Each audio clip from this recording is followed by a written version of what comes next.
Hello बच्चों, चलिए प्रश्न को देखते हैं। निम्नलिखित फलनों का अवकल गुणांक ज्ञात कीजिए। ई की घात x प्लस ई की घात माइनस एक्स बटा ई की घात x माइनस ई की घात माइनस एक्स। तो इसका हमको अवकल गुणांक ज्ञात करना है।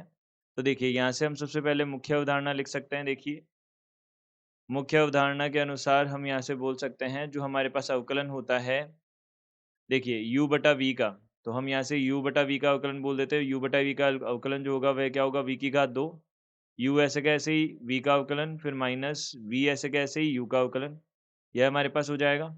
देखिए यहाँ पे उल्टा है, u ऐसे कैसे ही, देखिए v ऐसे कैसे ही u का अवकलन, और फिर u ऐसे कैसे ही और v का अवकलन, इस प्रकार से हमको करना होता है। तो यह सूत्र हो जाएगा। अब यहाँ पे अवकलन जो होता है e की घात x का, वह किसके बराबर होता है, e की घात x के बराबर ही होता है। यह हम कर देंगे देखिए।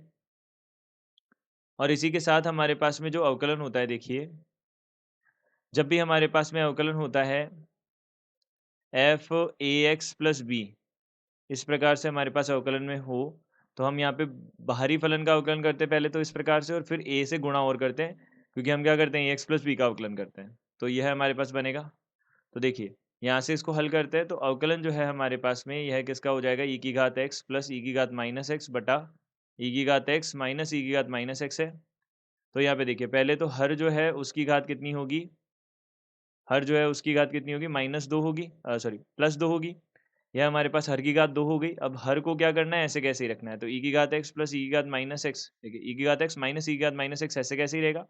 अवकलन हमको करना है अंश का, अंश हमारे पास क्या है, ई की घात एक्स प्लस ई की घात माइनस एक्स है।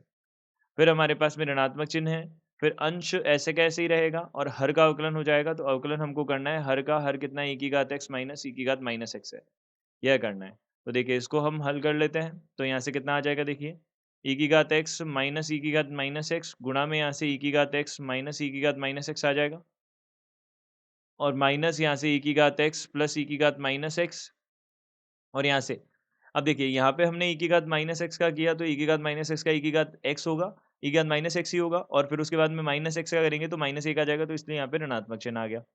अब यहाँ से ई की घात एक्स है, और यहाँ पे ई की घात एक्स, ई की घात माइनस एक्स का करेंगे, तो यहाँ पे ई की घात माइनस एक्स गुणा माइनस एक आएगा, तो ये प्लस एक हो गया, यह हमारे पास बन गया। और बटा में यहाँ से कितना आ जाएगा, बटा में आ जाएगा ई की घात एक्स माइनस ई की घात माइनस एक्स की घात 2 हो जाएगा। अब हमें पता है यहाँ से ए माइनस बी की घात 2 जो है वह हमारे पास होती है ए की घात 2 प्लस बी की घात 2 माइनस 2 ए भी होता है, और ए प्लस बी की घात 2 जो है वह हमारे पास कितना होता है, ए की घात 2 प्लस बी की घात 2 प्लस 2 ए भी होता है। तो इन सूत्रों का उपयोग किया हमने।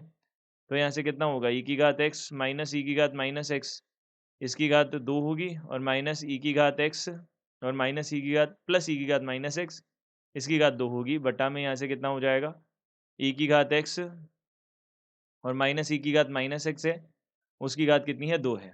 तो अब देखिए इसको हम हल कर लेते हैं आगे।